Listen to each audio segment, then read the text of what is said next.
The quiet of the night was shattered by a single knock on the wooden door. Zola froze, her hands tightening on the edge of her shawl. Knocks at such an hour were unheard of.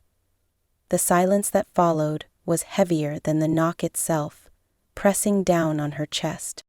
"Who is there?" she called out, her voice trembling but firm. There was no immediate response. She glanced at her siblings, asleep on the floor. Her protective instincts kicked in, and she hesitated, torn between fear and responsibility. The knock came again, louder this time. Summoning her courage, Zola moved to the door. "Speak, stranger. Why do you disturb our peace at this hour?" "I seek shelter and bring news of Jabari," a voice answered, deep and steady. The mention of her father's name sent a shiver through her. She hesitated a moment longer, then pulled the door open. The man before her was tall, cloaked, and travel-worn.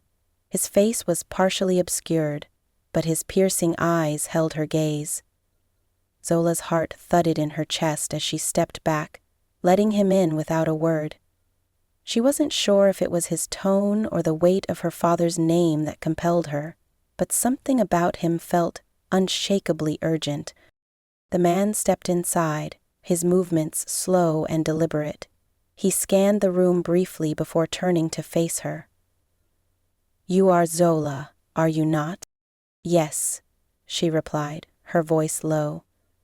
"Who are you, and what do you know of my father?" The man pulled back his hood, revealing sharp features etched with exhaustion. "I am Musa. I bring news you must hear, but it is not an easy truth." Zola stiffened. "If it is about my father, speak plainly. What has happened?" Musa held her gaze, his tone unwavering.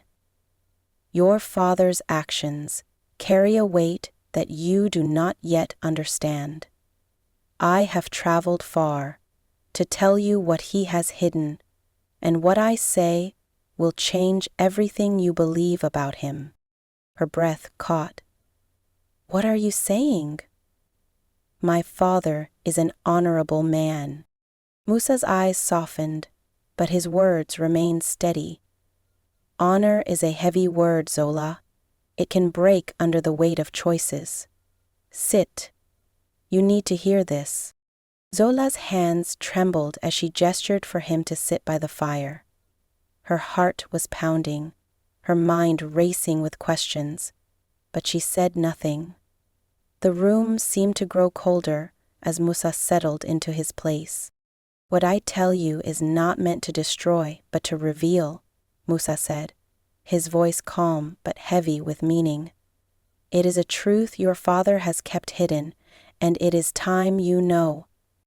Zola remained silent, her fists clenched in her lap. She could feel the weight of what was coming, but she wasn't sure she was ready to bear it. The stranger's presence seemed to fill the small room, and she braced herself for the storm she knew was about to begin. Musa sat by the dying embers of the fire, his voice low and steady as he began his tale. "Your father, Jabari, was not an ordinary man, Zola. In his youth, he was a warrior unlike any other, brave, fearless, and wise beyond his years. His name carried weight across the lands, whispered with admiration in the villages, and sung in the songs of griot." Zola listened, her hands clasped tightly in her lap. Despite the tension in the room, there was a flicker of pride in her eyes. "That is the father I know," she said softly. "A man of honor." Musa nodded slowly. "He was all of that and more. In times of turmoil, when enemies threatened our borders, Jabari was the shield of our people. His strength was the strength of the baobab tree, his resolve as unyielding as the mountains. He fought not just with his blade but with his mind, forging alliances and earning the respect of all who stood with him." For a moment, Musa's gaze drifted to the fire, and his voice grew quieter. But strength, Zola, can be both a blessing and a curse. Power is a heavy burden, and it can bend even the strongest of men. Zola's brows furrowed. What do you mean? My father always taught us that strength must be tempered with wisdom. Musa's expression hardened. There came a day when your father's wisdom was clouded by ambition. He stood at a crossroads, a decision that would shape not only his life, but the lives of countless others. It was during a time of conflict, when land disputes threatened to divide our people. Jabari had a choice: to uphold the bonds of trust with his closest ally, or to seize an opportunity for greater power. Zola's breath caught. What did he do? Musa's voice turned somber. He chose betrayal. The words hung heavy in the air. Zola's eyes widened, and she shook her head as if to deny them. No, that cannot be true. My father would never. Did, Musa interrupted, his tone unwavering. In the darkness of night, he struck a deal with those who sought to divide us. He turned his back on his ally, a man who had trusted him with his life. That man and his family paid the ultimate price. Their village was razed to the ground, their people slaughtered. And I, Musa's voice faltered, his hands trembling. I was the only one who survived. Zola stared at him, her mind reeling. You? You were there? I was a child, Musa said, his eyes dark with memory. I hid in the ashes as my family's screams filled the air. I saw the fire consume everything we had ever known. And I heard your father's name spoken by those who carried out the destruction. The room was silent except for the crackle of the fire. Zola's hands trembled as she clutched her shawl. How can this be? My father is a man of honor, a man who values justice above all else. Musa looked at her, his gaze steady but filled with sorrow. Honor is a fragile thing, Zola. Even the strongest men can falter when the weight of their choices grows too heavy. Tears welled in Zola's eyes. Memories of her father's teachings, his laughter, his unwavering guidance flashed through her mind. How could the man she knew be the same one Musa described? This doesn't make sense, she whispered. Why have you come now, after all these years? Musa's expression softened. Because the spirits of my family still cry for justice. Their voices haunt me, Zola. They call for your father to face what he has done. Zola's voice hardened. And what is it you seek? Vengeance? No, Musa said firmly. Not vengeance. Justice. I want your father to acknowledge his sins, to confess what he has done. Only then can the spirits rest. Only then can I find peace. Zola closed her eyes, her heart torn between the love she felt for her father and the weight of Musa's words. You are asking me to judge him, to question everything I have ever believed about the man who raised me. Musa leaned forward, his voice gentle but insistent. I am asking you to see the truth, Zola, not for me, but for the sake of those who cannot speak for themselves. This is not just about Jabari or me. It is about the stain that betrayal leaves on all of us. It is about restoring balance, so the future is not built on the lies of the past. Zola sat in silence, her tears falling freely now. The fire flickered low, casting long shadows on the walls. She felt as though the very foundation of her life had been shaken, and she wasn't sure if it could ever be rebuilt. I need time, she said at last, her voice barely above a whisper. "Time to understand what you have told me, and to decide what must be done." I nodded. "In the meantime," I declared, "I present myself to the goddess." Musa nodded. "The truth is heavy, but it is necessary. Remember that, Zola." As the fire crackled softly, Zola stared into its depths, feeling the weight of her father's legacy pressing down on her. The night stretched long and silent, and for the first time, she feared the dawn.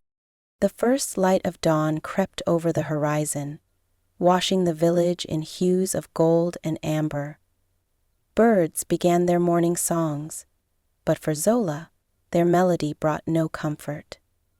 She sat outside her home, the weight of the previous night's revelations pressing down on her like a heavy stone. Her thoughts churned in a storm of grief, anger, and confusion. "Strength, Zola," she whispered to herself, repeating her father's words. "The tree bends with the storm, but does not break." Yet her heart felt fractured, splintered by the truth Musa had laid bare. From the distance came the familiar sound of hooves on the dirt path. Zola's head snapped up, and there he was, her father, Jabari, riding into the village with the confidence of a man who bore no shadows. He waved at the villagers who greeted him, his broad smile reflecting the pride of a man who believed in his purpose. Her father looked serious with his frowns, and she could tell he was thinking. Zola rose, her heart thundering in her chest. She watched him dismount his horse and call her name. "Zola, my daughter, come. Tell me how things have been in my absence." She didn't respond immediately, her hands trembling as she clenched the folds of her wrapper. Jabari approached her, his expression softening with concern. "Zola, what troubles you? You look as though you've seen a spirit."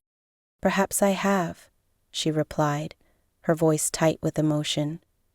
"Father, there is something we must discuss." Jabari frowned, the weight of her tone catching him off guard. "What has happened? Are your siblings well?" "They are well," she said, her voice trembling, "but I am not. A man came to our door last night, someone you once knew." Jabari's brows knitted together. "A man? Who?" "Musa," she said, watching his face closely.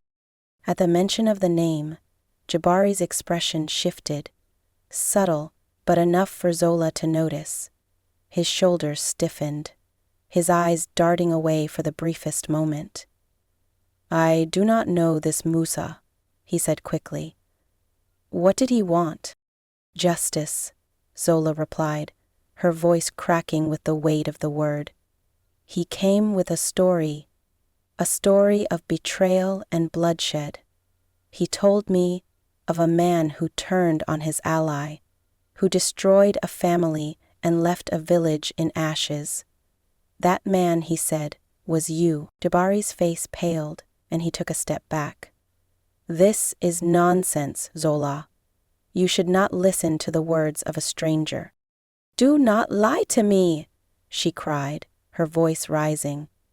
Tears streamed down her face as years of trust and admiration seemed to crumble before her. "Tell me it isn't true. Tell me you did not betray your friend, that you did not leave his family to die." Jabari opened his mouth to speak, but no words came. He looked away, his proud demeanor faltering under the weight of her grief. "It is not as simple as that," he said finally, his voice barely above a whisper. "Then make it simple," Zola demanded. "Tell me the truth." Jabari sighed deeply, his shoulders slumping as though the burden of years had finally caught up to him. "It is true," he admitted. "I betrayed my ally, but it was not out of greed or malice. It was a time of war, Zola. Our people were starving. The land was burning. I believed. He paused, his voice trembling. I believed it was the only way to save us. You believed it was the only way, Zola repeated bitterly. And what of them? What of Musa's family? Did they not deserve to be saved? I carry that guilt every day, Jabari said, his voice breaking. I see their faces in my dreams. I hear their cries when the wind howls, but I cannot change the past. As Jabari spoke, Musa stepped forward from the edge of the gathering crowd, his presence silent but commanding. His gaze was locked on Jabari, his eyes brimming with a mixture of anger and sorrow.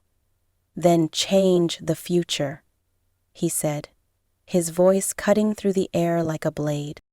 Jabari met Musa's gaze, his jaw tightening. What do you want from me? Your acknowledgement, Musa said, his tone steady but heavy with emotion. For years, I have lived with the weight of what you did. The spirits of my family cry out for justice. I do not seek revenge, but I demand that you confess your sins. Before your people, before the elders, before the ancestors. Jabari's face hardened. Do you think that will bring them back? No, Musa said quietly, but it will bring them peace, and perhaps it will begin to heal the wounds you have left behind. Zola stepped forward, her voice shaking but firm. Father, you taught me that strength lies in truth. If you want to be the man you claim to be, then face what you have done. Own your actions and make them right. Jabari looked at his daughter, his pride and shame warring within him. Finally he nodded, his voice heavy with resignation. I will do what must be done. Musa's gaze softened, and he inclined his head. Then we will begin to restore balance. The crowd dispersed slowly, murmurs rippling through the air like the tide. Zola stood by her father's side, her heart heavy but resolute. The sun rose higher, bathing the village in light, as if the ancestors themselves were watching, waiting for what was to come. The entire village gathered beneath the ancient baobab tree, its gnarled roots spreading wide like the arms of an elder, welcoming the community into its embrace. The tree stood as a symbol of wisdom, a witness to generations of confessions, reconciliations, and judgments. Men, women, and children sat in solemn silence, their faces a mix of curiosity and apprehension.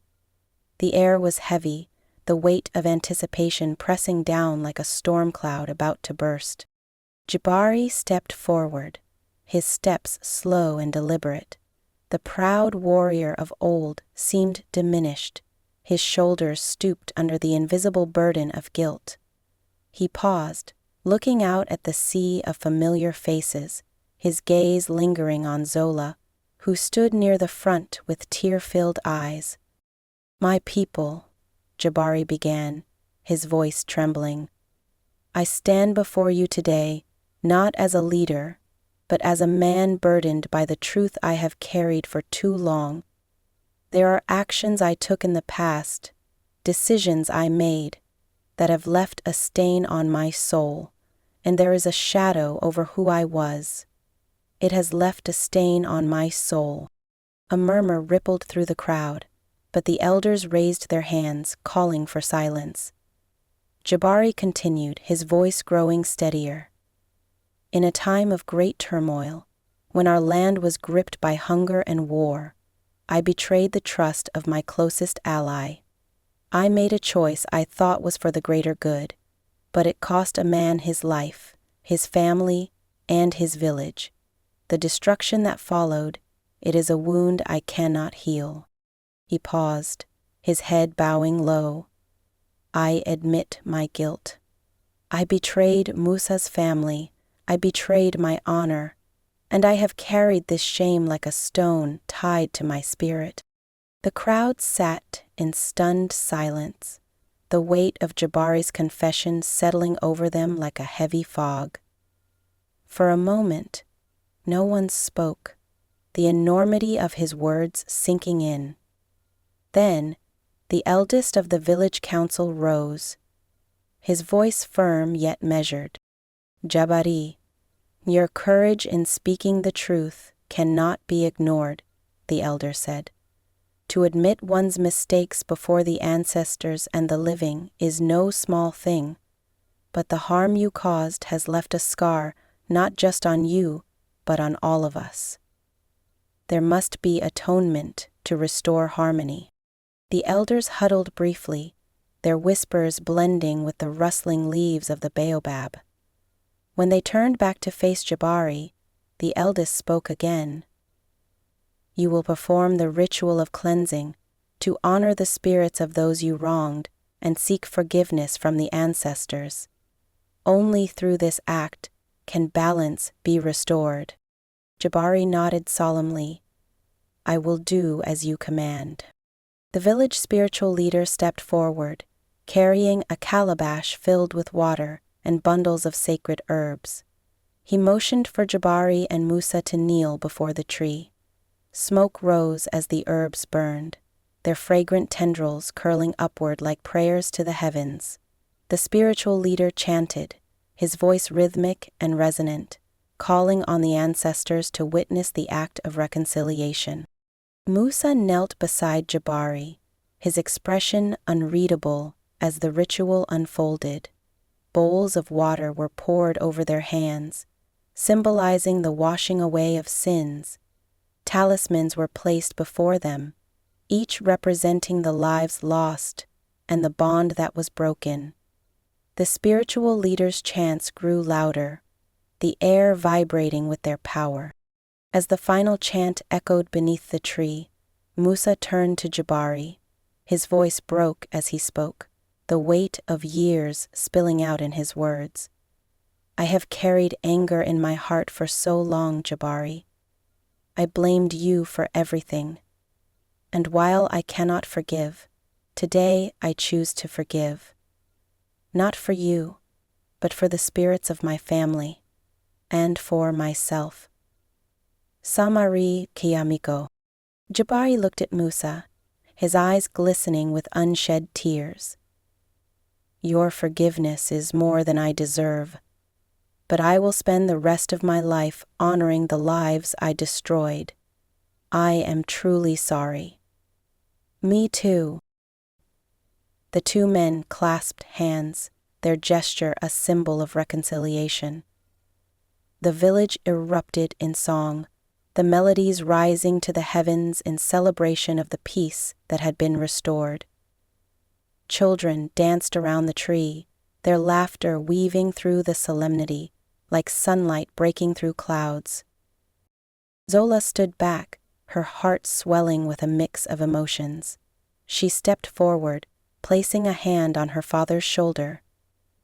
"This is the beginning, Father. A chance to rebuild, to show the world that even the strongest can find redemption." Jabari nodded, his voice firm despite the tears streaming down his face. "And I will not waste it." The storyteller's voice slowed as the tale neared its end.